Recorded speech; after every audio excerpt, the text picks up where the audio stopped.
Avant de commencer l'épisode, on vous donne rendez-vous le 19 avril pour un événement caritatif qui est organisé par l'association Les Ailes d'Adrien, dont nous sommes membres. Ça nous tient particulièrement à cœur parce que c'est une association qui lutte contre les cancers pédiatriques et qui améliore le quotidien et le bien-être des enfants et des jeunes adultes qui sont touchés par la maladie. On vous donne rendez-vous au Vieux-Bourg, en Côte d'Armor, en Bretagne, pour une journée où vous pourrez faire des balades en voiture de collection. Donc c'est organisé avec la BVA. C'est l'association bretonne des voitures anciennes. Voilà, donc pour y participer, vous pourrez faire des dons de 3 € Et on vous met toutes les informations en description pour l'association et pour l'événement. Donc n'hésitez pas à les regarder. On vous laisse avec l'épisode. Hello! Salut! Salut! Bienvenue Colline chez les Bavardines. Bienvenue chez les Bavardines. Donc aujourd'hui, tu vas nous parler de ton voyage de la Bretagne jusqu'en Norvège en vélo, toute seule. Ouais, je vais te laisser te présenter parce que je pense que tu le feras mieux que nous. Et du coup, je m'appelle Colline. Et effectivement, je suis partie en février 2024, donc de chez moi, de Brest, avec mon petit vélo, jusqu'en Norvège. Alors, l'idée, c'était de partir en Norvège, j'ai pas vraiment d'idée précise. C'est cette direction-là, et on allait voir où est-ce que j'allais aller. Mais voilà, c'est ça, ce projet que j'avais, du coup. Il faut savoir aussi que Colline a lancé son podcast justement pour parler de cette épopée qu'elle a fait en vélo. Et là, on va un peu parler du côté ton expérience aussi en tant que femme. Et c'est bien aussi d'aller écouter son podcast à elle parce qu'on est vraiment dans l'aventure. On a vraiment l'impression de se laisser porter. En fait, on part avec toi. On a écouté un petit peu. Et tout, c'est sympa. C'est ça. Et du coup, si vous voulez un peu plus le côté développé de chaque, on va dire, étape que tu as fait Ouais, c'est ça, ouais. de ton aventure, et faut aller écouter ton podcast qui est du coup Bikeuden, c'est ça? Ouais, exactement. En fait, c'était justement le nom du projet, Bikeuden, du coup l'épopée d'une Bretonne sur sa bicyclette. Et effectivement, là, j'ai sorti le tout premier épisode. Et donc, comme tu l'as très bien dit, l'idée, je voulais un peu raconter ce voyage, mais sous différentes manières. Donc, à la fois, ce côté très récit, je raconte ce que je fais, ce que je vois, mais aussi plein de réflexions, tout ce que je pense.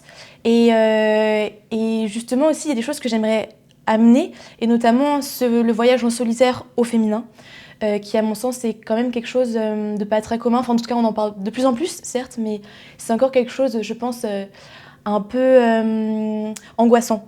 J'ai parlé avec beaucoup de femmes qui aimeraient faire un voyage comme ça, et juste l'idée de se dire « Ah, mais partir seule et loin de chez soi » pouvait être un peu effrayant, mais pour plein de choses, mais on pourra le développer tout à l'heure. Je pense que déjà, tu peux nous dire comment est venue l'idée. Est-ce que tu avais déjà fait des petites expériences comme ça? Tu étais déjà partie même 2 jours en vélo? Ou est-ce que c'était ta première expérience? Mais oui, mais ça, c'est un peu marrant parce que je me suis lancée dans ce voyage. En fait, je savais que je voulais partir quelque part. L'idée, j'avais prévu un temps pendant mes études. Je savais que pendant mes études, je pouvais faire une césure. Donc je me suis dit, je sais que je vais profiter de cette occasion-là pour voyager, mais je voulais voyager un peu autrement. Et l'idée du vélo est venue un peu progressivement. Je pense de base, un peu par hasard, parce que ma mère aimait bien faire du vélo. Je me suis dit, vas-y, marrant, pourquoi pas, et tout. Et après, progressivement, le tracé s'est dessiné dans ma tête. J'étais attirée par les pays du Nord. J'aimais beaucoup. Moi, je voulais retrouver un peu le côté nature, quoi. Et je me suis dit, purée, la Norvège, ça me dit bien. Partir dans les montagnes, aller choper les glaciers, voir ce qui se passe, voir les fjords, tout ça. C'est ce qui me faisait un peu rêver. Et donc voilà, je pense que j'ai réfléchi ce projet-là pendant un an et demi. Mais alors sans aucune expérience. Clairement, pour vous dire, le plus long voyage, entre guillemets, que j'ai fait avant de faire ce voyage-là, qui a duré du coup 4 mois, c'était 3 jours. C'est déjà pas mal. Oui, c'est déjà bien. C'est vrai que là, il y a 3 jours à 4 mois. Sachant qu'en plus, j'avais voulu m'entraîner, parce que l'idée, c'était que, au fur et à mesure, je commence à m'équiper. Et je crois l'été qui précédait mon départ, en fait, je me dis, vas-y, je pars, machin. Je prépare mes affaires, toute contente, en me disant, je vais aller dans le Finistère Sud pour aller voir ce qui se passe. Et en fait, je pars, mais une journée pluvieuse, mais un truc, et je dis à ma mère, je pars, je rentre dans 2 jours. Je suis rentrée le soir même, parce qu'en fait, j'étais juste trempée, j'avais plus de fringues de rechange, c'était n'importe, et j'étais là, mon voyage, c'est foutu, je vais jamais le faire, et tout, machin. Et finalement, en fait, progressivement, juste tu reprends confiance, tu relativises un peu, et t'y vas, quoi, progressivement. Et du coup, pourquoi tu t'es dit, je vais faire ça toute seule Ça a été une envie dès le début ou t'avais pensé potentiellement à le faire avec quelqu'un ou avec un groupe même? Je sais pas trop. En fait, quand j'y pense à cette question, je crois qu'au départ, je voulais le faire toute seule. Et je pense que c'est surtout ça, en fait, je voulais le faire pour me prouver un peu à moi-même que je pouvais faire des trucs toute seule. Et je pense qu'il y avait aussi ce truc où je me disais, en vrai, j'ai rarement entendu des récits de femmes qui partent seules. J'avais lu le livre d'une femme qui s'appelle Sarah Marquis, je crois que c'est ça. Qui écrit Instinct, et donc c'est une femme une aventurière qui part en rando toute seule dans le bush australien. Et j'étais là, c'est incroyable, je veux faire un peu pareil, pourquoi pas. Donc je pense qu'au départ, effectivement, l'idée était de le faire toute seule, mais progressivement, je suis là, ça peut être sympa aussi peut-être de le faire avec du monde. Mais j'ai quand même envie de tester aussi toute seule, voir un peu où sont mes limites finalement, ce que je peux faire, et jusqu'où est-ce que je peux aller toute seule en fait. Et en vrai, je pense qu'il y avait aussi une part de personne ne veut m'accompagner. Donc dans tous les cas, j'ai pas le choix. C'est ça, exactement. J'avais ce projet-là, j'avais une date, tout était un peu booké dans ma tête. Donc soit je trouvais des gens qui étaient dispo sur ce créneau-là, ou pas. Et en fait, finalement, en vrai, toute seule, c'était aussi très très bien. Enfin, c'est une autre expérience, en fait, une autre approche que je développe dans mon podcast. Puis je pense qu'il y a aussi ce truc de, au moins je fais comme je le veux, je fais l'itinéraire que je veux, il y a quand même une liberté qui est plus importante que quand tu pars avec d'autres personnes. Tout à fait. Ouais. Et puis, après, forcément, ça motive aussi d'être avec d'autres personnes, mais quand t'es seule, au moins, tu te dis, ok. T'es pas restreinte sur ce que tu veux faire, quoi. Exactement. Je pense qu'il y avait ce truc-là aussi qui me tentait de me dire, en fait, mes journées, je veux vraiment qu'elles soient comme je l'entends, en fait, comme je veux. Et ne pas être conditionnée à voyager avec quelqu'un d'autre. Il y a aussi ce truc-là de la rencontre avec les gens. Je me suis dit qu'elle allait être bien plus simple finalement avec... Alors, c'est un peu paradoxal, c'est contradictoire parce qu'elle peut être très simple, parce que quand on est seul, c'est plus facile d'aller vers des gens, et à l'inverse, les gens peuvent plus facilement venir vers toi. Mais en même temps, je trouve qu'il y a aussi une part de vulnérabilité quand on est seul, de se présenter à des gens. On ne connaît pas les gens en face et eux ne nous connaissent pas. Donc souvent, ça peut être aussi un peu difficile. Mais c'est vrai que l'expérience du voyage en solitaire, moi, j'avoue, je l'ai un peu appréciée quand même. Elle était chouette. C'est vrai que quand tu pars avec quelqu'un, tu vas plus te renfermer avec les personnes avec lesquelles t'es. Exactement. Alors que quand t'es seule, t'as vraiment besoin d'un contact social au bout d'un moment, donc tu vas être amenée à rencontrer des gens. Ouais, tout à fait, c'est ça. Et puis en plus, c'est chouette parce que toi, du coup, t'as fait ça aussi à côté de tes études. Enfin, tu t'es dit, là, je pars 4 mois. C'était une étudiante comme tout le monde parce que t'as fait des études d'ingénieur, c'est ça? Ouais, c'est ça. Donc exactement. En plus, c'est vrai qu'il y a beaucoup d'étudiants maintenant qui se lancent un peu dans des petites épopées comme ça, et c'est chouette de voir que toi, tu l'as fait, que en plus, en tant que femme, tu l'as fait toute seule, et que je pense que tu pars quand même avec un très bon souvenir de ce voyage. Ouais. Mais alors oui, en vrai complètement. Surtout que là, comme je suis dans l'écriture de mon récit, du podcast, j'ai plein de souvenirs qui reviennent. Je reprends toutes mes notes et tout. Et effectivement, j'ai que des. Non, ce serait mentir de dire que j'ai que des bons souvenirs, parce que pour le coup, bien évidemment, il y a eu des galères, je pense quand on vit un voyage en solitaire. On est souvent confronté un peu à soi-même. Quand il y a des galères, en fait, on est toute seule. Et puis quand on est un peu triste, il y a personne en fait. Et ça, c'est quelque chose aussi qui a été un peu difficile. Donc j'ai des souvenirs de fou. Enfin vraiment, quand j'y repense, même quand j'écrivais le premier épisode, j'avais plein de souvenirs. J'étais là, c'est juste rien que d'y penser, ça me fait sourire. Mais en même temps, il y a eu plein de choses dures dans cette solitude, parce que j'étais hyper bien accompagnée, mes proches étaient toujours présents, mais en fait c'est différent de savoir ses proches loin, là, mais loin, que de partager quelque chose avec une personne juste en face de soi, en fait. Des galères, là, je sais pas, je pense par exemple quand j'étais en Norvège, j'étais bien épuisée sur le plan physique et sur le plan mental. Et là, quand il y avait des côtes, quand il y avait du très mauvais temps, en fait, là, c'était bien d'avoir quand même quelqu'un. Tu dois puiser dans ton... Complètement, ouais. Donc là, c'était pas évident, mais bon, il y a quand même des chouettes souvenirs dans tous les cas. Il y a une forme de dépassement qui est hyper valorisante au final. Oui, ouais, pour le coup, ça oui. Et puis ce qui est assez étonnant, c'est que quand je parle maintenant de ce voyage-là, les gens me disent « Mais t'es courageuse, mais j'aurais jamais fait ça !» Et en fait, je pense que quand on présente les projets comme ça, bien évidemment, on est très émerveillés, on est même, on peut se dire la personne quand même, elle y va quoi. Et en fait, quand on vit le voyage, mais je pense qu'il soit à pied, en fait n'importe quel voyage, on pense pas sur le long terme, on pense vraiment à la journée. Et donc, il y a des journées qui étaient super. Et je sais pas, ouais, c'était... On vit le voyage en fait, progressivement comme ça, au fur et à mesure du temps, quoi. Et puis aujourd'hui, en plus, t'as plus de recul, donc forcément, tu vas te dire quasiment tout était super, mais exact. quand t'es sur le moment, Ouais. forcément, t'es en plein dedans, donc t'es là, la galère et tout. C'est fou, ah ouais, complètement. Ah, j'ai retrouvé des vidéos, mais c'est... je suis là, ah ouais, j'ai dit ça. Et c'est bien d'avoir quand même ce côté-là, en fait, de voir un peu la réalité aussi du projet et de pas non plus idéaliser ça et de montrer quand même que y a pas que... tout n'est pas facile, quoi. C'est aussi du dépassement et que c'est important de le savoir. Ouais, c'est ça qui est aussi un peu... c'est hyper intéressant ce que tu dis parce que pour le coup, quand on pense par exemple aux vidéos sur Insta, tout ce qu'on peut voir des voyages, qu'importe qu'ils soient, quel qu'il soit, on a toujours ce truc très idéalisé, se dire « Ah, mais c'est incroyable, ces gens vivent vraiment au jour le jour. En plus, ils font des trucs de fou, ils dorment dehors, c'est vraiment la vie mais de rêve. » Mais en fait, on se rend compte qu'il y a quand même des choses négatives. Et ce qui est assez fou, en tout cas, moi, ma vision de ce voyage, j'ai l'impression que c'était un peu la vie, mais de manière très concentrée, avec des émotions hyper intenses. Je pouvais passer de la joie... je sais pas, je pense par exemple... je crois que j'étais en train de longer une digue immense entre les Pays-Bas et le Danemark. Et l'Allemagne, pardon. Et... j'étais trop heureuse, j'étais là, c'est incroyable, j'avais des moutons partout autour de moi, j'avais ma petite enceinte, j'écoutais de la musique et tout, c'était fou.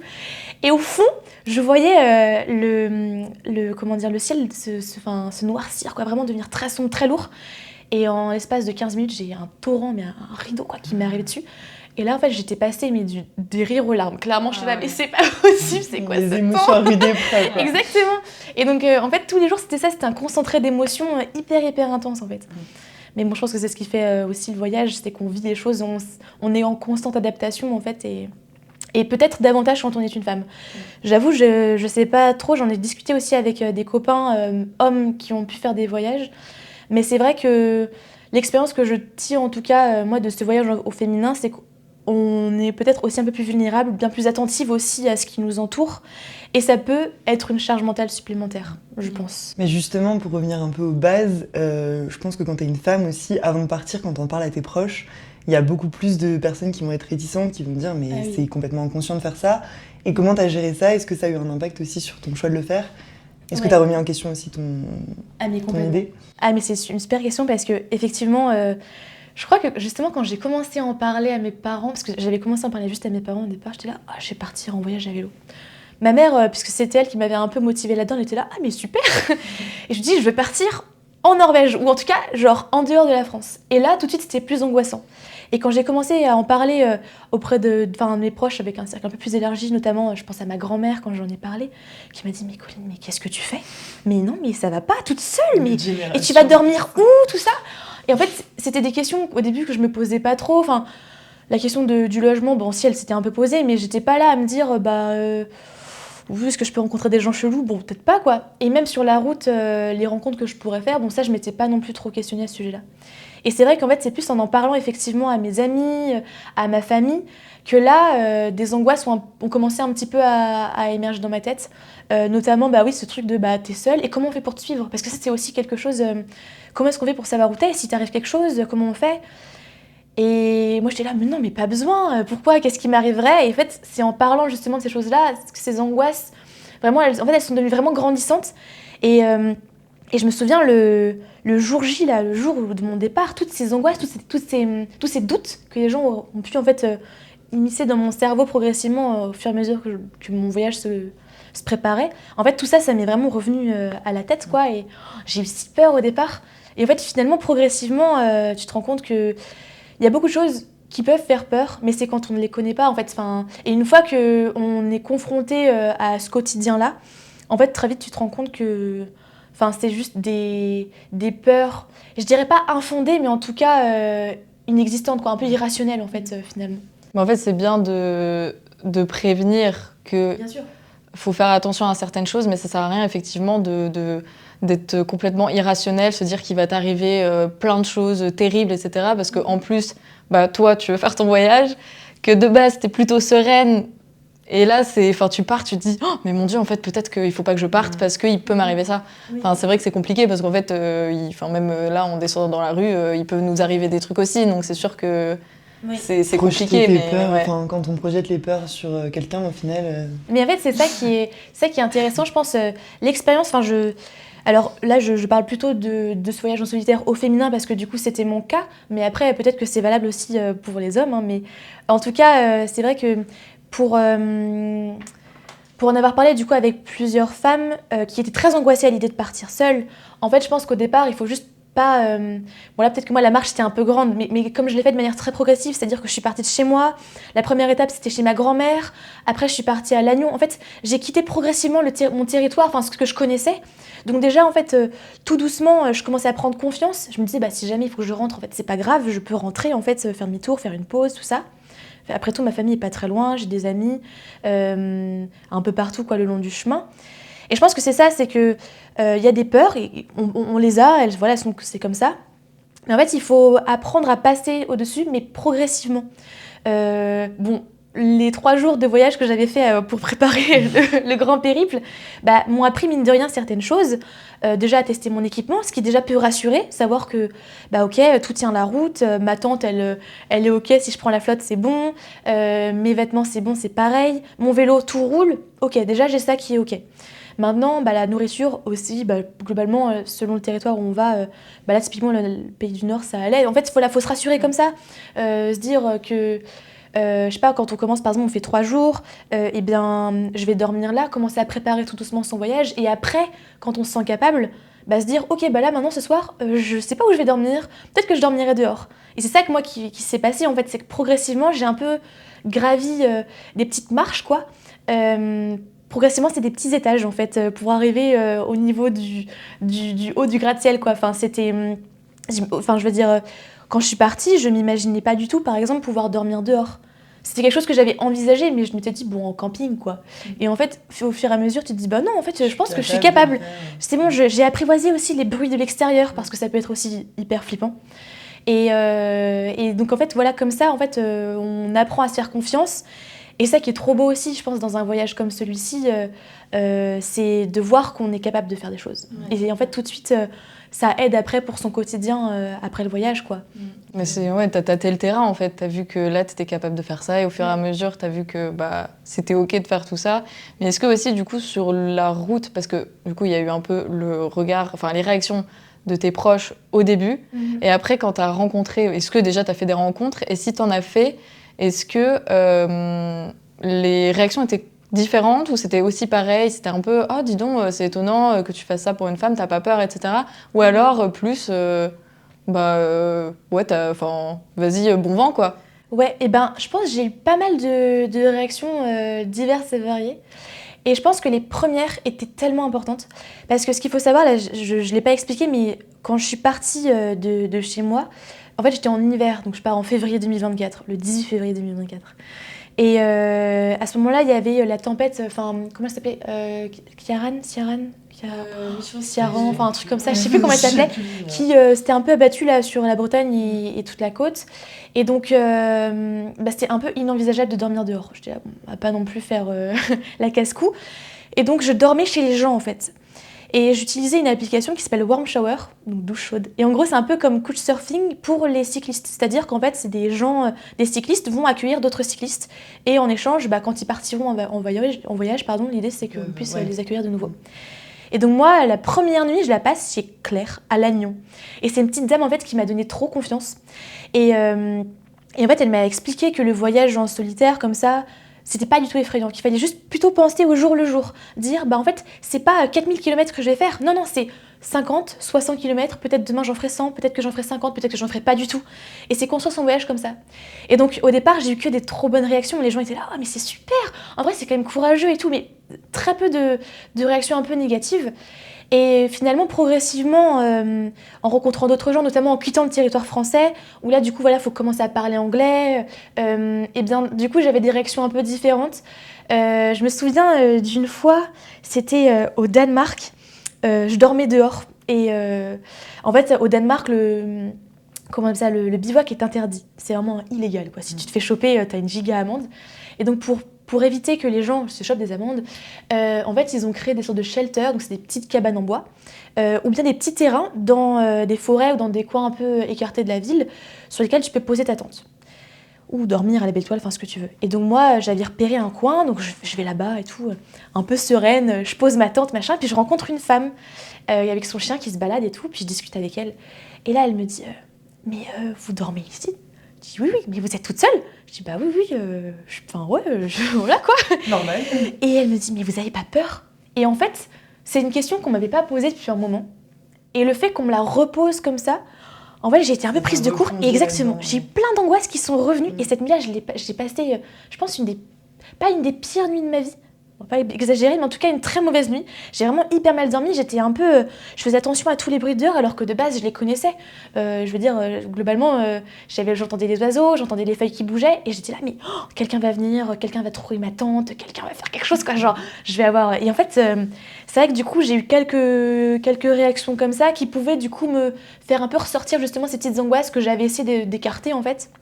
Mais globalement, les gens étaient super bienveillants et je pense que, comme justement, la plupart de mon temps, enfin la plupart de mes nuits, je l'ai passé chez des gens qui étaient plus ou moins bienveillants. En vrai, globalement, j'ai eu toujours des... Ouais, franchement. Et je pense que ça rassurait aussi beaucoup ma famille de savoir que, justement, j'étais à un endroit, que j'étais attendue aussi. C'était chouette, mais en même temps, moi qui cherchais aussi un peu la solitude, justement, parfois, ça pouvait être un peu pénible parce que toujours, le soir, t'es un peu épuisé, t'as fait 50, 180 km et là, il faut que tu commences à discuter avec les gens parce que je voulais pas non plus être dans mon trou, quoi. Parce que l'idée, c'était aussi de pouvoir confronter un peu les cultures, savoir un peu ce qui se faisait dans certains pays, ce qui se disait, les repas qui se faisaient, tout ça. Donc il fallait aussi que j'engage la conversation, ce qui me faisait très plaisir, mais parfois quand t'es un peu claqué, c'était pas évident. Ouais, c'est compliqué avec la fatigue. Un peu, ouais. C'est chaud. Mais ce que tu disais tout à l'heure, quand la dame t'a dit mais t'as pas peur, etc. Et aussi, vous êtes très courageuse. Est-ce que, en discutant du coup avec tes copains qui ont déjà fait des voyages comme ça, donc des hommes, est-ce qu'ils ont eu aussi ce genre de réaction de vous êtes vachement courageux ou même vous avez pas peur de dormir dehors ? Est-ce qu'il y a une vraie différence là-dessus ou en fait c'est pareil J'ai un peu l'impression effectivement qu'il y a ce truc de... alors je sais pas si c'est en faveur ou pas des hommes, mais c'est ce truc de avoir un peu plus confiance en eux, se dire en fait il fait sa vie, c'est un garçon, tout va bien se passer, on va pas l'embêter. Et typiquement j'avais effectivement un copain qui est parti aussi en Norvège. Et lui, pour le coup, j'ai pas eu l'impression déjà qu'il était effrayé à l'idée de se dire je pars tout seul, je fais du bivouac, parce que pour le coup, il a vraiment fait du bivouac quasiment tout le temps. Je sais pas si c'est parce que de base, lui, c'était quelqu'un de déjà armé quoi, pour ça et préparé à l'idée de dormir dehors, à l'idée d'être tout seul tout le temps. Mais en tout cas, lui, de son expérience, j'ai pas l'impression qu'on était non plus... bien évidemment que c'était un exploit ce qu'il a fait, et ça, on ne remet pas du tout en question. Mais c'est plus ce truc de... C'était presque normal en fait que finalement tout se soit bien passé et qu'il soit complètement confiant en fait à l'idée de partir seul. Et effectivement j'ai aussi un autre copain qui était parti lui pour le coup à pied et là pareil, c'est marrant en fait, la famille elle est moins inquiète, j'ai l'impression, mais je pense que ça c'est valable en fait dans le quotidien, c'est ce qu'on disait, une femme qui marche dehors tard le soir, qui rentre, on est souvent plus inquiet ou inquiète qu'un homme qui va rentrer pareil d'une soirée quoi. Donc je pense que ça oui c'est un peu valable pour tout, quoi. Et il faut réussir, par contre, à se détacher de ça. Parce que c'est pas évident de se dire « je vais partir toute seule », surtout quand c'est quelque chose qu'on n'a peut-être pas l'habitude de faire. Pour le coup, moi, j'avais jamais fait ça. Mais effectivement, là, je reviens encore à ce truc de y aller progressivement. Je pense qu'il faut pas se faire peur, en fait. C'est juste ça. Et prendre confiance, quoi. C'est vrai que c'est fou qu'on le relève autant quand c'est une femme. De dire « t'es courageuse », ça donne l'impression... je suis courageuse de quoi ? C'est courageux en soi, et c'est courageux pour tout le monde. Mais donc, pourquoi on l'appuie plus pour une femme alors que... Ouais. Voilà. Je me souviens, à un moment, je crois que je sortais d'un petit bateau parce que, en vrai, je faisais quand même un peu de tourisme. Clairement, c'était ça. J'étais clairement en tourisme pendant 4 mois. Et donc, j'ai emprunté souvent des petits bateaux pour aller sur des îles. Et je me souviens, je sors d'un bateau. Donc, je commence à pédaler et je passe devant, je crois que c'était une femme, justement, qui me regardait arriver de loin et qui m'a applaudi. J'étais là genre, elle m'a applaudi, mais pourquoi est-ce qu'elle m'applaudit ? Et je sais pas si j'ai eu du mal à interpréter son message, est-ce que c'était parce que justement je suis toute seule et j'avais mon petit drapeau breton, est-ce qu'elle l'a reconnu ? Je sais pas du tout. Ou est-ce que c'est plus parce que justement j'étais une femme toute seule et c'était a priori un exploit ou quelque chose qu'elle admirait ou c'était une manière peut-être pour elle de m'encourager, je sais pas du tout, mais j'ai encore ce truc en tête, je dis ah c'est fou quand même. Ça doit être rigolo de voir quelqu'un t'applaudir Mais comme oui, ça. complètement, et c'était marrant. Et ça m'a donné du peps après pour la suite de la journée. Donc c'est plutôt positif. C'était pas mal. Ouais, c'est rigolo. Est-ce que tu as l'impression que ça a un peu changé ta manière de voir le voyage? Parce que du coup, c'est un peu ne pas voir le voyage juste comme un point d'arrivée, je vais de tel endroit à tel endroit, mais vraiment juste vivre les 4 mois comme un déplacement et un voyage à part entière. Ah oui, mais c'est une trop bonne question. C'est super parce que, effectivement, donc j'avais prévu donc, de partir en Norvège. Mais en fait, ce qui m'intéressait, c'était surtout le voyage. Partir de chez moi. Et en fait, finalement, le voyage, on se rend compte justement quand on est en itinérance, que le voyage, en fait, commence peut-être même déjà dès la préparation, dès qu'on y pense. Et donc, progressivement, en fait, moi, ce qui m'intéressait, c'était justement ce voyage au fur et à mesure du temps, quoi. Parce que ce qui est marrant, c'est que quand je suis arrivée en Norvège, qui était au départ vraiment ma destination, en fait, j'étais perdue. Parce que, justement, j'avais atteint, en fait, entre guillemets, mon objectif. Et je me suis rendu compte à ce moment-là que je m'étais mise en tête, effectivement, que l'idée, c'était de penser plutôt le voyage au fur et à mesure du temps. Mais je me suis rendu compte, en arrivant en Norvège, que non, j'avais déjà en tête, mon objectif, c'était la Norvège. Et je me suis dit, purée, mais en fait, le voyage, oui, effectivement, c'est bien ça. Il faut prendre son temps. Il faut,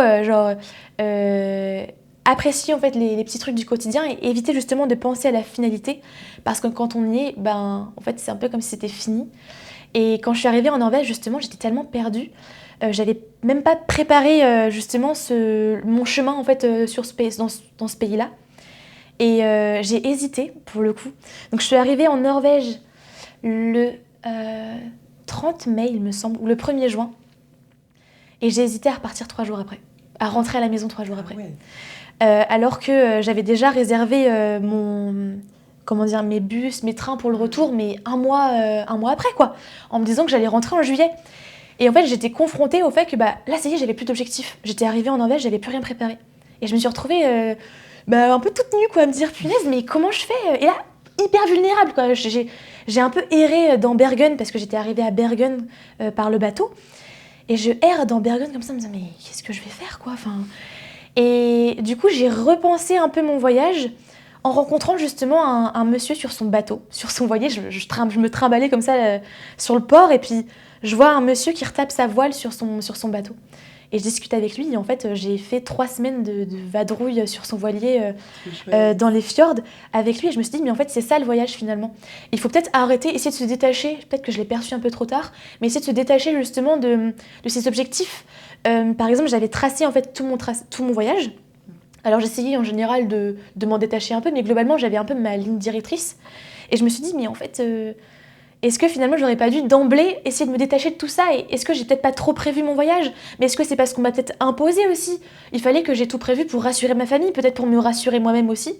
Mais il y a plein de choses comme ça qui maintenant en fait, j'y pense et je me dis, est-ce que ce voyage je l'aurais pas fait autrement maintenant avec le bagage que j'ai, l'expérience que j'ai?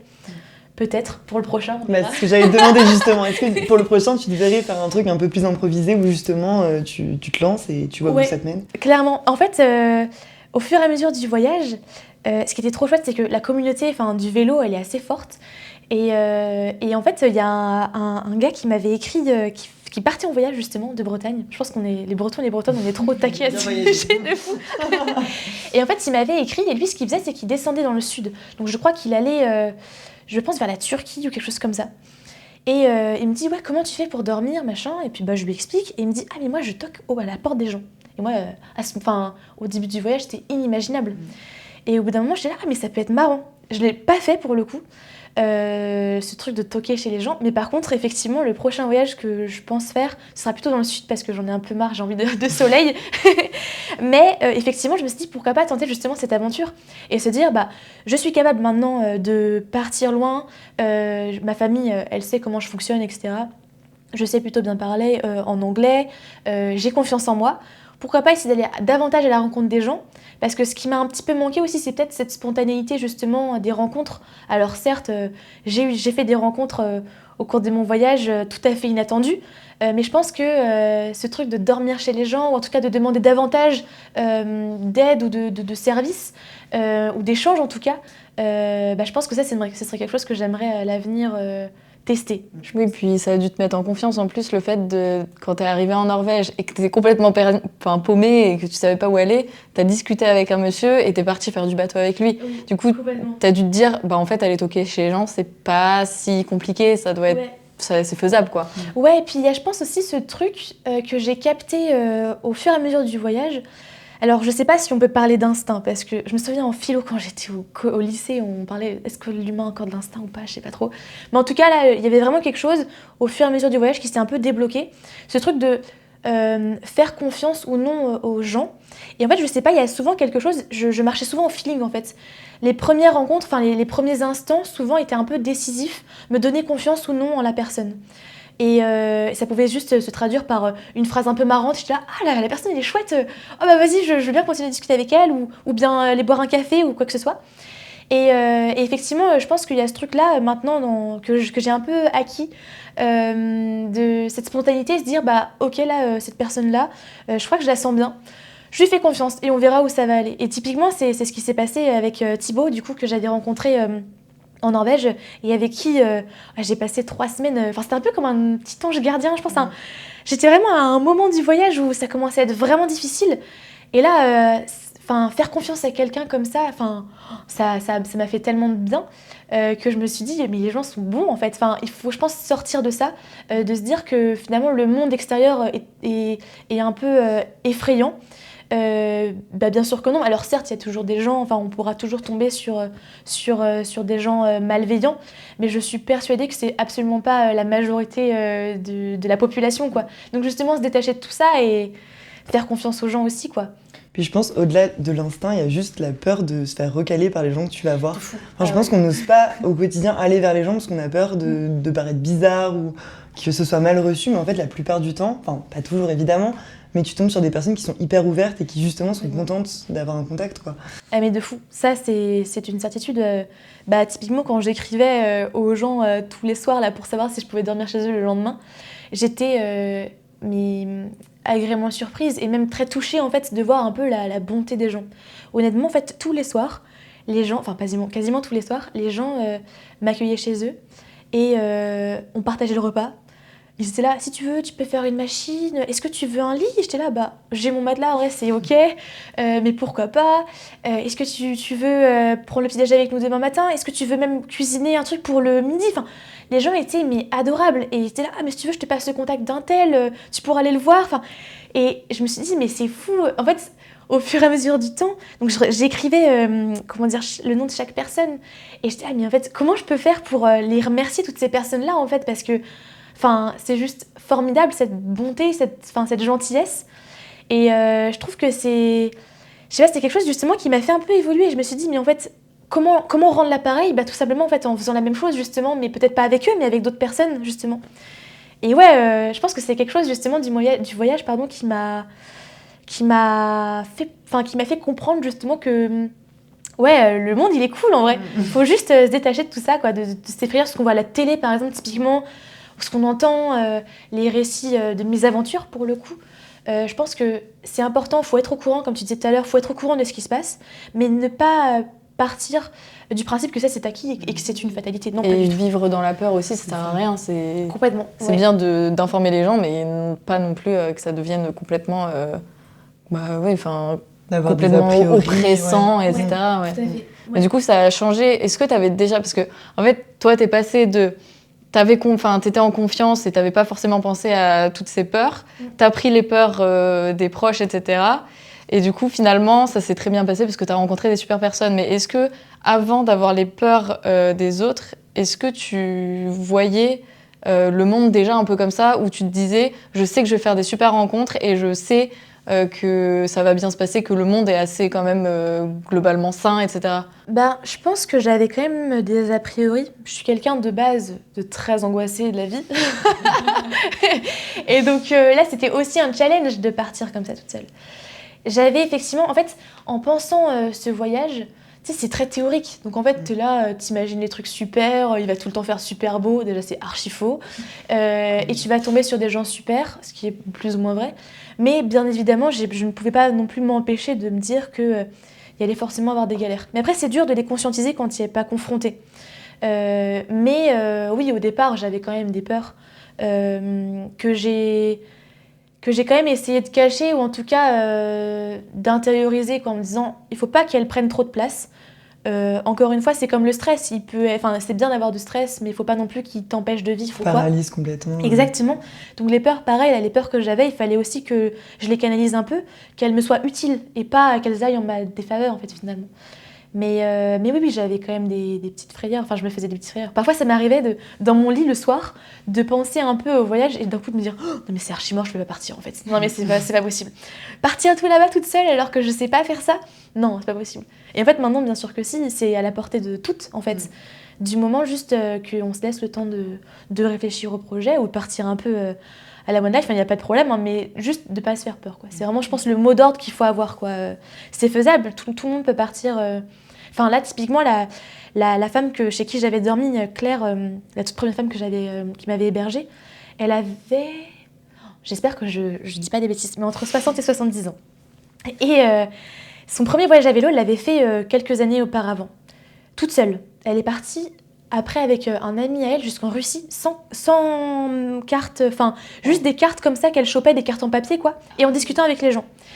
Et en fait, elle m'a dit, mais il faut pas avoir peur du monde, il faut juste y aller tranquille, pas se faire peur, juste chill, quoi. C'est plaisant, en fait, de base, il faut se faire plaisir. Et si à un moment tu sens que ça va pas, bah tu t'arrêtes. Tu fais une pause, si tu peux, tu vas, je sais pas, dans une auberge de jeunesse, ou si tu as des connaissances, bah tu t'arrêtes chez ces connaissances-là, quitte à faire un crochet quelque part, quitte à arrêter ton voyage un petit peu, faire une pause, juste prends le temps. Et je pense que c'est vraiment ça que j'ai gardé en fait, au fur et à mesure du temps, de me dire, mais en fait c'est vrai, il faut pas que je me fasse peur, et si à un moment je suis fatiguée, bah, je m'arrête. Et ça c'est quelque chose aussi d'un peu difficile quand on est en voyage. Moi j'ai remarqué, ça, je l'ai conscientisé que dernièrement. Je voulais absolument être constamment en déplacement. Parce que le déplacement, justement, me rendait moins vulnérable. Je me disais, la journée, j'étais pas du tout stressée parce que j'étais sur mon vélo. Sur mon vélo, il pouvait jamais rien m'arriver. Et quand je m'arrêtais, je commençais un peu à avoir peur de nouveau. Surtout le soir, quand je dormais dehors, justement. J'étais là, oh mais non, ça y est, mais qu'est-ce qui va m'arriver? Sur qui je vais tomber? Et effectivement, je me sentais toujours être obligée d'être en mouvement pour me rassurer. Et ça, à l'avenir, justement, dans un prochain voyage, c'est quelque chose que j'aimerais apprivoiser. Ce truc de me dire, là, il faut que j'apprenne à ne plus avoir peur en étant, immobile, quoi, en arrêtant de bouger, en me disant, vas-y, 2-3 jours, je vais rester là. Et c'est OK, genre, il va rien se passer.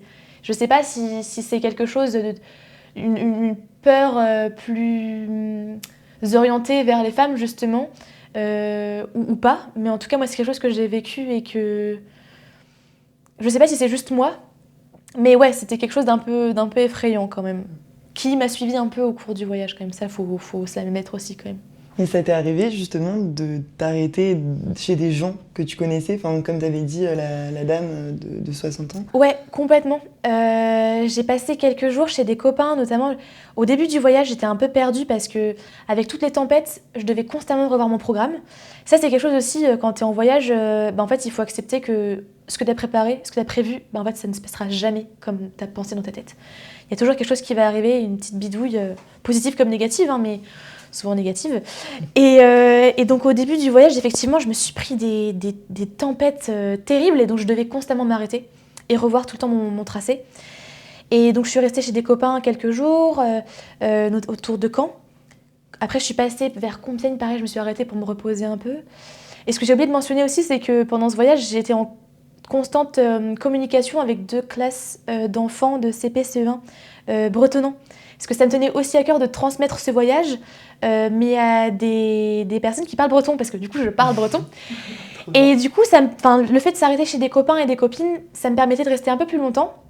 Et justement, de davantage communiquer avec les enfants, de faire des petites cams, des petites vidéos, tout ça. Et ce qui est cool, c'est que... Je sais pas si c'est grâce à mon petit compte Instagram, mais en tout cas, des copains ou des connaissances plus ou moins lointaines, en fait, m'écrivaient, me disaient « Mais attends, mais moi j'habite là, je vois que c'est plus ou moins sur ton tracé, est-ce que ça te dit de passer ?» Et du coup, je trouve que ça c'était vraiment cool parce que ça me permettait finalement de me décrocher aussi un peu mon cerveau, de me dire « Ok, sur ces 3 jours, c'est bon, je sais, je suis un peu en terrain un peu conquis, je connais les gens.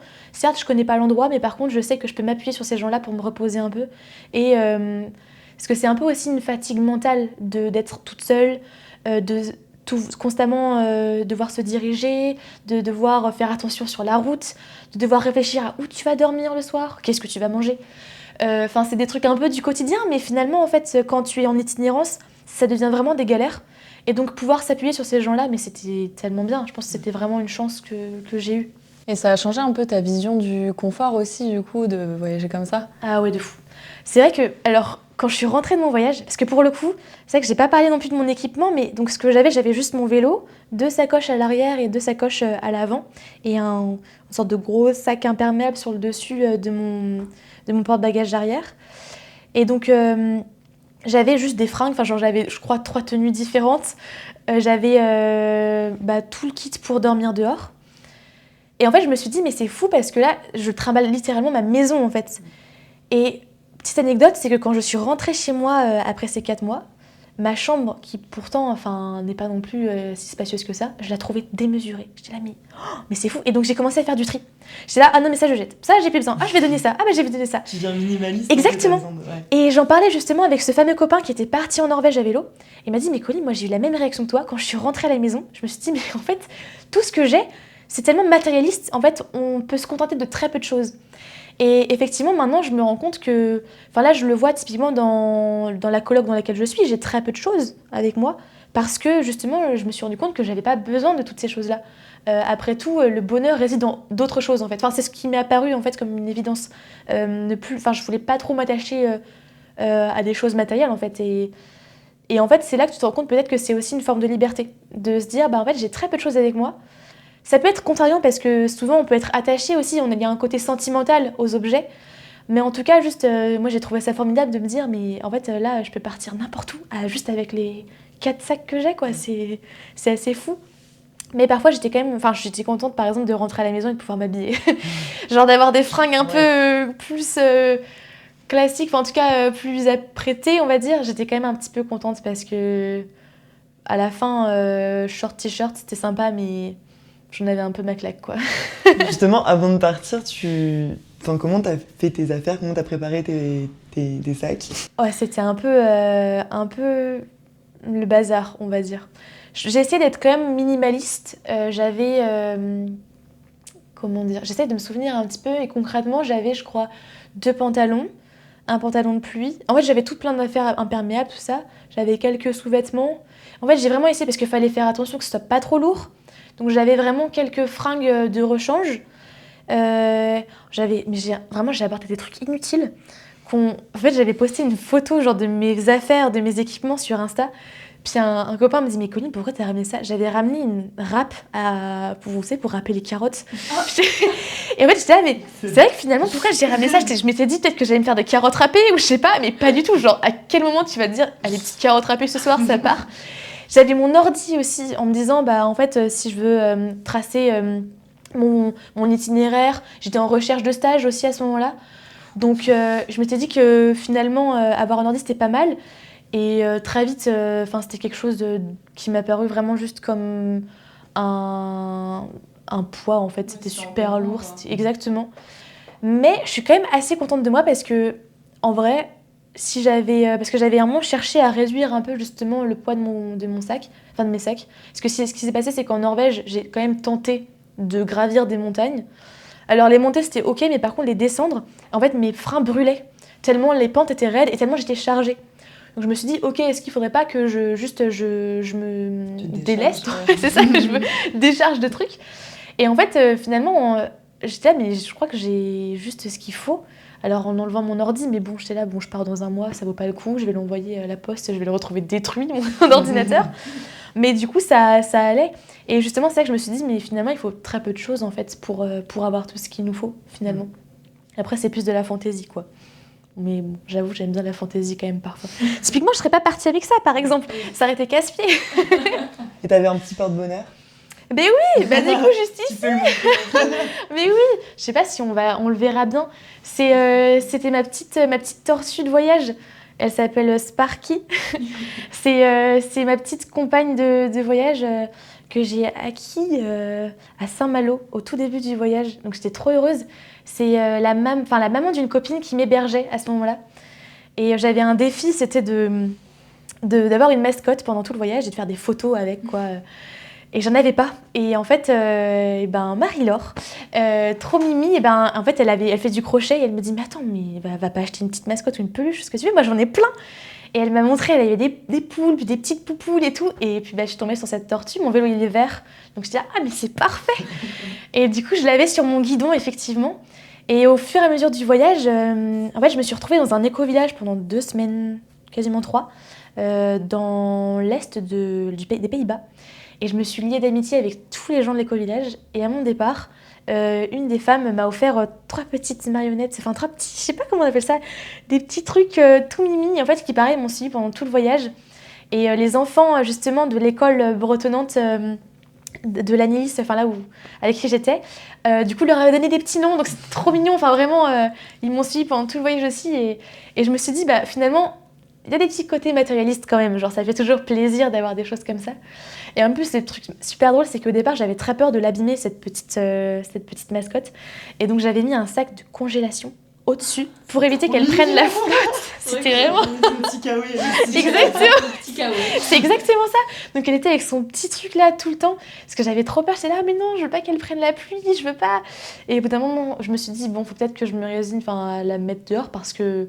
En plus, je me disais, mais ça fait un peu dénonciateur de... J'étais partie dans un délire, genre en me disant que la petite tortue dans son sac plastique, ça faisait un peu la petite tortue qui bouffe du plastique dans les océans. Je me dis, bon, peut-être pas hyper fun, faut peut-être que j'enlève le plastique. Et voilà, c'est trop chouette, du coup, elle t'a accompagnée tout le long, quoi. De fou, ouais, et c'est trop cool parce que j'avoue, comme ça, je pensais un peu aussi aux gens de la maison, quoi. Donc non, c'est sûr que ça m'a fait bien plaisir, c'est des petits souvenirs comme ça. Et du coup, maman, elle est tout le temps accrochée sur mon vélo, donc ça me fait trop plaisir, je repense tout le temps à mon voyage. C'est clair que c'est vraiment un beau voyage, quand tu le racontes, ça donne envie, parce que c'est vrai que moi, j'ai jamais pensé à faire ça, et justement, je suis très angoissée aussi comme toi, et je pense que c'est un truc où je me dis, mais je me verrai jamais le faire, parce que toutes les angoisses extérieures, etc., se dire que, oulala, qu'est-ce qui pourrait m'arriver ? Et c'est bien en fait de réussir à déconstruire vraiment ce discours-là parce qu'en fait, comme tu dis, si tu prends le temps et que tu t'écoutes, tu y arrives quoi. On peut le faire. Et surtout que là, ce qui est vraiment cool, en fait, en s'intéressant, alors bon là, je parle exclusivement du voyage à vélo, mais en fait, je pense que c'est valable pour toute forme de voyage. Mais ce qui est trop chouette, c'est que grâce aux réseaux sociaux, en fait, on visibilise de plus en plus justement les femmes dans ce genre de voyage. Et moi, j'avais suivi, un tout petit peu avant mon voyage, j'avais suivi une femme, alors son compte Insta s'appelle Going Potty, je crois que c'est ça. Et c'est une femme en Irlande, je crois, si je dis pas de bêtises, qui en fait était partie en Afrique, toute seule. Et elle filmait des trucs, genre elle croisait la route d'éléphants, de girafes. J'étais là, mais on part pas du tout dans le même délire. Moi, c'est pas du tout ça. Moi, je vais pas rencontrer ce genre d'énergumène. Mais en tout cas, j'étais là, mais c'est fou parce que c'est chouette d'avoir des récits comme ça de femmes qui partent, qui osent partir comme ça. Et je pense que plus on va en entendre parler comme ça, mais même pas besoin de partir très loin. Même en France, en fait, on est déjà très dépaysés. Je pense, je sais pas, au sud de la France, en fait, c'est une toute autre culture, en fait, quasiment. Et en fait, juste entendre des récits comme ça de femmes qui partent en solitaire ou même à plusieurs ou qui rejoignent du monde, parce que ça peut se faire aussi. Moi, là, ce qui s'est passé, c'est que à un moment de mon voyage, j'ai rejoint 2 copains, copines et on a roulé 4-5 jours ensemble. Donc ça, c'est des choses qui peuvent se faire aussi. C'est-à-dire peut-être se dire, je commence mon voyage toute seule ou alors à l'inverse avec du monde et je le termine seule. Et ça, c'est aussi des formes qui peuvent exister pour justement se donner confiance. Mais voilà, plus on va en parler de ce genre de voyage, j'allais dire exploit, mais en fait, c'est même pas un exploit. Justement, peut-être que pour l'instant, c'est un exploit de se dire une femme part seule quelque part pendant plusieurs mois. Mais l'idée, c'est que justement, on déconstruit ça effectivement et que ça ne devienne plus quelque chose, enfin plus un exploit, mais quelque chose de commun, en fait. Et que justement... que ce soit hyper kiffant et qu'en fait, on ne soit plus angoissé à l'idée de partir seul. Est-ce que les hommes ont aussi ces questionnements-là ? Eh bien, ce sera peut-être la question pour un futur podcast. Mais en tout cas, c'est vrai qu'elle existe pour les femmes. Et moi, ma force, justement, pendant le voyage, c'était justement montrer ça. Montrer que, vas-y, c'est super en vrai. Il y a des choses chouettes. Bien sûr qu'il y a des choses difficiles, mais ça, c'est dans tout voyage. Même des vacances, parfois, c'est pas chouette. Donc, en fait, dans tous les cas, il faut l'accepter. Et ouais, et moi j'avoue que maintenant j'ai plus trop peur de partir seule. Alors peut-être que j'ai encore des choses à retravailler, effectivement, on en parlait tout à l'heure. Mais c'est vrai que je vais continuer parce que c'est trop cool en fait de se sentir libre et de se dire en fait je dépends de personne. Et enfin je dépends de personne et en même temps des gens parce qu'en soi tu vas à la rencontre, t'es jamais seule. Mais juste mes décisions c'est moi qui les prends et personne d'autre. Et ça c'est cool par contre, ça c'est je pense un luxe un peu aussi en voyage. Bien aussi que tu fasses un podcast pour parler de tout ça, pour avoir ce côté-là parce que bon là c'est un épisode qui va raconter en globalité. Mais dans chaque épisode, toi, tu vas développer ce côté-là et je pense que ça peut aussi rassurer les femmes qui veulent le faire parce que du coup, elles vont voir qu'il s'est passé ça, etc. Qu'effectivement, même, elles peuvent voir les galères que tu as rencontrées et que c'est pas si terrible. Et je pense que c'est cool de faire un podcast là-dessus pour qu'elles puissent vraiment s'identifier. Ouais, s'identifier, et genre, anticiper, etc. Genre, c'est chouette, ça. Complètement, ouais. C'est vrai que au départ, ce podcast, quand je me suis mise à l'écrire, je me suis dit que je voulais juste au départ raconter un peu mon voyage parce que ça me faisait kiffer juste de le raconter et puis l'écoutera qui voudra. Mais c'est vrai que finalement, progressivement, il a pris aussi une tournure un peu plus engagée. Je me suis dit, mais en fait, il faut que j'utilise ma parole aussi pour désacraliser un peu ce truc du voyage au féminin en solitaire, quoi. Et c'est vrai que je me suis dit, tiens, il faut vraiment que je parle de certaines choses aussi qui ont pu me traverser, effectivement, pendant ce voyage. J'ai pas envie de parler que des paysages, des oiseaux et des gens que j'ai rencontrés. Il y a aussi plein de thématiques un peu annexes qui vont être traitées. Et la question de la solitude, la question, effectivement, là, tout à l'heure, des modes de vie, de se dire, là, j'ai 4 sacoches, c'est ma maison. Enfin, il y a plein de trucs, effectivement, que je vais raconter. Et avec un bon penchant aussi, très orienté vers les femmes pour inciter ou en tout cas encourager ce mode de voyage auprès de la gente féminine, quoi, c'est sûr, ouais. Mais justement, tu parles de solitude, c'est une solitude choisie et parfois tu la remets un peu en question, forcément, je pense, pendant ce voyage. Et en même temps, faut pas non plus se mettre dans cette case. Enfin, c'est intéressant ce que tu disais, on peut partir avec des gens et finir seul et inversement commencer un voyage en disant je pars seul et te dire en fait j'ai envie de continuer avec d'autres personnes. Et c'est cool de pas se mettre dans une catégorie directement, je pense. De pas se brider, de rester ouvert à la rencontre et voilà. Exactement. Et ça, je pense que c'est relatif au voyage. En fait, quand on se met dans la tête qu'on sera en itinérance, seul ou pas, en tout cas quand on a prévu un certain temps de voyage, c'est vrai qu'il faut essayer de se mettre en tête, de se dire, en tout cas moi c'était un peu l'idée que j'avais, c'était oser aller vers les gens, oser rencontrer. Parce que la solitude, moi je la convoitais un peu quand même, j'étais là, j'ai trop envie d'être un peu ce genre de meuf à se dire, tu sais, presque se dire, il faut peut-être que je parle toute seule pour voir si je parle encore, genre. Mais en fait finalement, tu te rends compte que les gens c'est important aussi. En fait ça j'avais pas trop mesuré au départ quand je partais parce que j'étais là, moi je veux vraiment être toute seule et tout machin, faire mon truc de mon côté. Mais très vite tu te rends compte que... là je pense par exemple à une journée, j'étais au Danemark et une journée terrible. Mais alors terrible, j'étais épuisée, j'avais du vent de face, mais toutes les journées. Il faisait super mauvais, j'étais toute seule, j'étais là, y a rien qui va, je vais arrêter. Et en fait je rencontre un autre cycliste et en fait juste j'ai roulé avec lui 3-4 heures. On s'est séparés un moment parce que moi je rejoignais un petit campement pour poser ma tente et lui continuer sa route. Et en fait, sa rencontre m'a fait trop du bien. Discuter avec lui, savoir pourquoi est-ce qu'il était là, où est-ce qu'il allait. Lui partait en Finlande, j'étais là, oh la classe et tout. Et en fait, juste des petites rencontres comme ça. Exactement. En fait, fait aussi vraiment plaisir. Et je me suis dit, mais en fait, je crois que je suis pas vraiment quelqu'un de si solitaire que ça finalement. Je pense que la compagnie des gens est aussi très plaisante et hyper riche et plus ou moins bienveillante aussi en voyage, quoi. Puis c'est une forme de liberté aussi de se dire que finalement t'as rien à prouver à personne et même pas à toi. C'est que au départ tu t'es dit je vais faire tout en solitaire, je vais me dépasser, etc. Et au final, au fur et à mesure, tu te rends compte que en fait c'est bien de le faire avec d'autres gens et ça veut pas dire que t'es pas capable de tout faire en solitaire. C'est juste qu'en fait là t'avais envie et c'est encore mieux de s'écouter, quoi. Ouais, complètement. Ça c'est vraiment une chance, mais que je pense que j'ai pas assez exploité pour le coup. C'est pas quelque chose que je me suis vraiment autorisée. Je pense qu'il me manquait peut-être un petit peu d'expérience pour justement m'autoriser cette liberté davantage de me dire « Oh, vas-y, aujourd'hui, je pars avec un tel. » Peut-être qu'il y a aussi la saison qui a fait que j'ai rencontré moins de gens sur la route.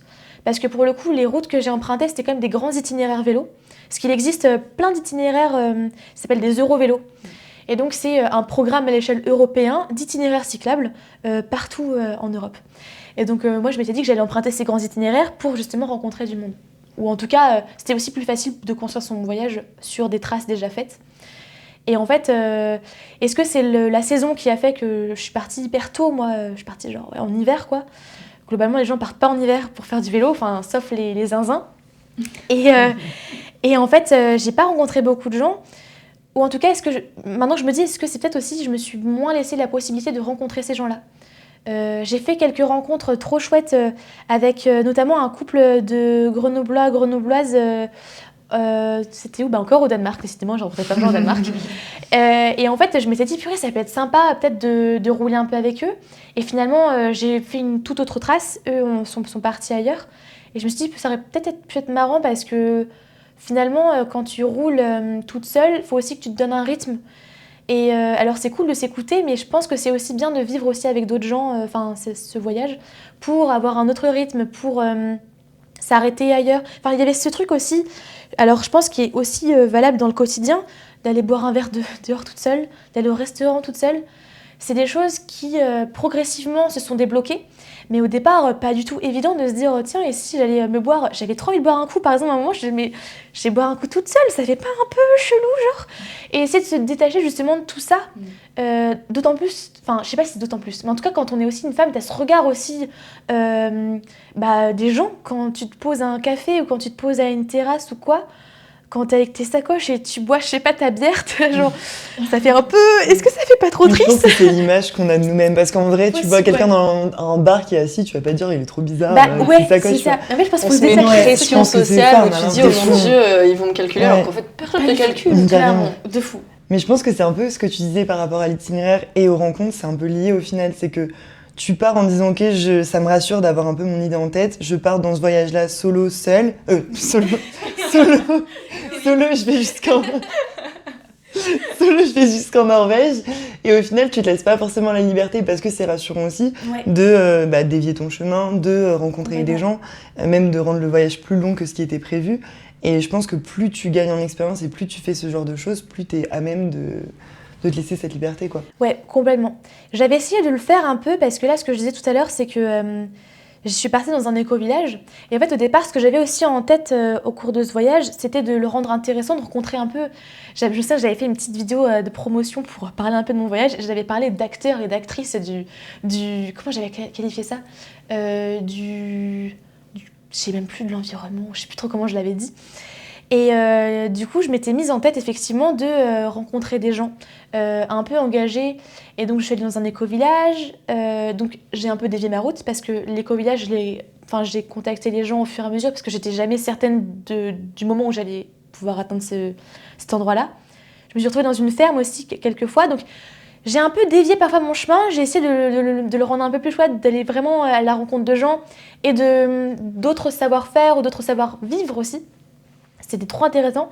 Mais je pense que, effectivement, comme tu dis, au fur et à mesure des expériences, je pense que je vais débloquer des choses et en fait me dire, allez, freestyle. C'est bon, là, je sais pas où je vais, mais c'est ok, genre, de fou. Je pense que là, je suis pas encore à ce stade-là.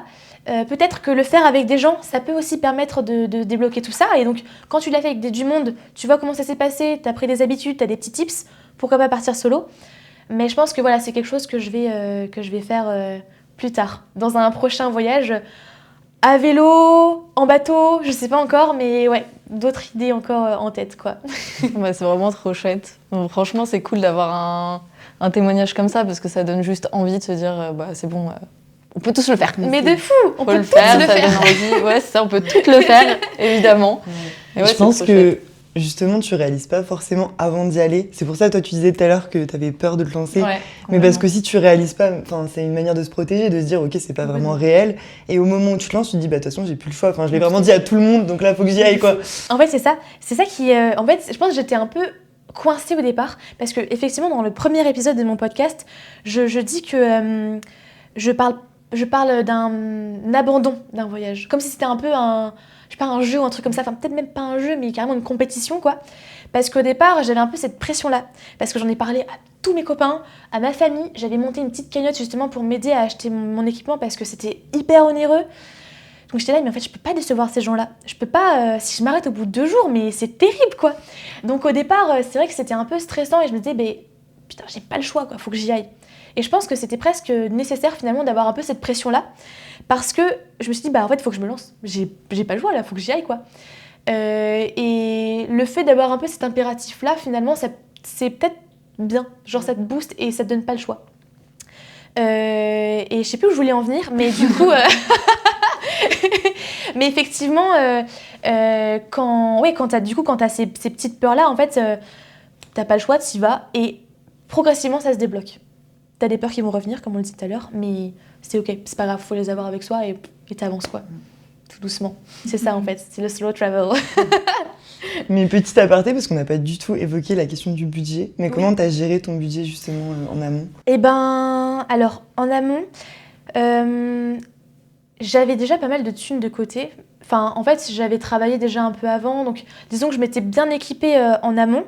Et c'est vrai que c'est un budget. Enfin, déjà, si tu veux un bon vélo, parce que j'avais vendu mon ancien vélo, pareil, la réflexion de savoir, ok, quel type de vélo il faut que je m'équipe. Donc déjà, ça passe sur le vélo, mais quel vélo acier, vélo, je veux dire un cadre en acier, en alu, en carbone, ok, mais quel type de vélo ? On entend beaucoup parler de gravel, ok, d'accord, mais qu'est-ce que c'est ? Donc il y avait pas mal de renseignements. Effectivement, après il y a les sacoches, c'est super cher les sacoches quand on veut des bonnes sacoches. Et moi surtout que je m'étais dit, quitte à investir, en fait c'est un peu, il faut se mettre en tête que parce que là on parle vraiment d'un investissement, là c'est vraiment, je sais pas, je pense que j'ai eu un bon budget de 1 500 € au moins, quoi, sans compter le vélo. Donc c'est... Non, j'abuse en vrai. Non, j'avoue, j'abuse, je suis un peu marseillaise là. Ok, peut-être si au moins je pense un bon 1 000 € quand même d'équipement. Et c'est pas évident au début, mais en fait, là je me dis, mais en fait si demain je veux repartir, en fait ça me coûte plus rien, parce que j'ai déjà tout ce qu'il faut. Donc la cagnotte avait été trop chouette parce que, en fait, j'étais tellement surprise qu'elle ait marché, parce que j'étais là, mais en fait je suis juste une nana qui part en vélo, genre qui va vouloir me donner de l'argent. Oui, de fou. C'était assez fou, et peut-être que finalement effectivement ce projet avait parlé à pas mal de gens. Et donc pareil, là il faut que je réfléchisse à comment je vais pouvoir remercier ces gens-là, parce que j'ai jamais vraiment pu le faire. Mais donc voilà, du coup tu as cet investissement-là au départ, et après en fait au fur et à mesure, pendant ton voyage, finalement ça coûte plus rien, parce que ce que tu as à payer c'est ta bouffe, quoi.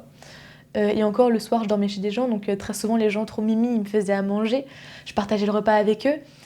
Donc, les grosses dépenses se sont faites en amont, effectivement. Et là, pour ça, moi, j'allais sur des conves Facebook et tout. Enfin, je me renseignais auprès de gens, de personnes qui avaient déjà fait du voyage à vélo, pour voir un peu quels étaient les équipements, en tout cas, primordiaux à prendre. Et après, tu t'équipes au fur et à mesure. Il y a aussi ce truc-là de se dire, l'avantage quand tu pars de chez toi, si par exemple tu viens de France, en fait tu sais que tu vas retrouver des Décat ou en tout cas des magasins pour avoir des accessoires et tout ça. Donc si t'as un pépin, c'est pas grave, tu pourras toujours te débrouiller. Je pense que ça c'est ça qui est aussi intéressant quand on veut commencer un voyage à vélo, ou en tout cas un voyage tout court en itinérance, c'est de partir en fait pas très loin, ou en tout cas de chez soi, parce qu'on sait ce qu'il y a autour. On sait ce qu'on va pouvoir retrouver. Et donc, commencer à s'équiper comme ça. Et puis après, si on veut faire un autre voyage plus loin, ou commencer dans un autre pays, en fait, on a déjà ces premières bases, quoi. Effectivement, ça permet de préparer le terrain. Exactement, ouais, c'est ça. Et ouais, voilà, c'était ça. Donc, faut se mettre en tête d'avoir quand même peut-être un budget. Enfin, moi, je voulais faire des choses bien aussi. Donc, du coup, je m'étais dit, je vais prendre des choses de qualité. Donc, j'ai étalé aussi toutes ces dépenses-là, parce que comme j'ai réfléchi ce voyage pendant 1 an et demi, un truc comme ça, progressivement, j'avais déjà des choses. Ma tente, je l'avais déjà acheté, mon matelas aussi. Par contre, un bon sac de couchage, ça, il faut faire des recherches et savoir aussi ses besoins. Je pense que c'est ça aussi, identifier ses besoins. Et là, du coup, en fonction de ce que tu penses avoir besoin, en fait, tu vas t'équiper en conséquence. Donc, mais là, le prochain voyage... que je ferai, ce sera probablement vers le soleil, donc du coup j'aurai déjà moins de choses à prendre. Exactement. Et globalement, tout ce que j'ai déjà dans mes placards seront réutilisés, quoi. Donc, c'est ça en fait. Ce qui est trop chouette qu'en itinérance, c'est que globalement tu vas réutiliser tes trucs, quoi. Et en plus, l'itinérance dit aussi... pour te déplacer, en fait, souvent c'est avec tes petits pieds ou autre chose, ou la bicyclette du coup, le vélo, bicyclette, je suis un peu vintage. Et ça me fume, je fais que y penser à la bicyclette. Ça me fait trop rire. En fait, tu dépenses pas grand-chose. Donc, finalement, c'est des voyages aussi qui sont pas très chers, qui sont assez accessibles et abordables, surtout quand tu dors dehors aussi. Donc, ça va. Mais c'est trop chouette. Je pense que nous, on a fait le tour de nos questions. Tu veux ajouter quelque chose? Non, je pense que j'ai rien ajouté, mis à part le fait que c'était trop cool, ce petit podcast. Ça fait trop plaisir de parler de ça. Et surtout, moi, s'il y a des personnes qui écouteront, j'espère, qui écouteront ces podcasts, c'est plus se dire que quand on a des doutes, faut essayer de juste réfléchir un petit peu et je pense se faire confiance aussi et foncer. Et vive les meufs à vélo et en itinérance. Complètement. Et puis en plus, pour ceux qui veulent un peu plus de détails sur tout ton parcours, on le répète, il y a le podcast, ton podcast by Kouden, qui est dispo sur Deezer et sur... et sur Audioblog. C'est ça, Audioblog qui est une plateforme en fait gratuite qui a été lancée par Arte Radio. Et pour l'instant, j'ai mis mon podcast uniquement sur ces 2 plateformes. Peut-être qu'à l'avenir, ça évoluera et je le diffuserai davantage. Mais donc voilà, c'est vrai, effectivement, là, j'ai ce podcast. Alors, c'est hyper... vous le voyez aussi, c'est quand même un peu chronophage de faire un podcast. Donc pour l'instant, j'ai que le premier qui est sorti, qui parle du premier jour de cette épopée. Et donc effectivement, là, je vais sortir le prochain bientôt, j'espère. Et donc l'idée au cours de ce podcast, c'est de parler de ce voyage de manière chronologique, tout en abordant en fait plein de sujets différents. Voilà, je crois que je l'ai appelé Baïkouden, épopée d'une bigouden à vélo. Je crois que c'est ça. Est-ce que tu avais pris des notes? Tu avais un journal de bord justement pour... Complètement. Ouais, c'est ça. J'avais des notes en papier, j'avais des audios, j'avais fait des vidéos. Et j'avais aussi pour ma famille, parce que c'est vrai que ça, on n'en a pas trop parlé, mais pour que ma famille puisse me suivre, j'avais... Comment ça s'appelle je l'ai plus en tête. Polar Step. Ah oui, ouais. Et en fait, et j'avais activé du coup parce qu'on peut faire une sorte de live tracking, et donc comme ça ma famille pouvait me voir. Et du coup, quasiment tous les jours, j'essayais de me tenir et donc d'écrire du coup dans ce petit journal pour avoir des news et faire aussi des souvenirs, parce que certes, c'était super chiant d'écrire tous les jours, mais en fait, là maintenant, quand t'as fini ton voyage et que tu reprends ta vie de tous les jours, en fait, t'as des souvenirs qui s'effacent, quoi. Et juste relire tout ça, t'es là, ah mais oui, c'est vrai, tel jour il s'est passé ça. Et donc je m'appuie sur ça justement pour faire ce podcast et apporter des petites anecdotes un peu marrantes, en tout cas des détails, des choses qui m'auraient plus ou moins marqué, des réflexions diverses et variées. Trop chouette. Voilà. En tout cas, on a hâte des prochains épisodes et peut-être qu'il y aura un autre podcast sur ta prochaine épopée. De fou, carrément. On verra ça. Attends ça avec impatience. En tout cas, merci beaucoup d'être venu nous parler de tout ça. C'était trop chouette. Merci de l'invitation. C'était vraiment trop cool. On espère que ça vous a plu aussi. En tout cas, on vous met en description les réseaux de Colline, de Baïkouden et du podcast. Voilà. Bisous. Ciao.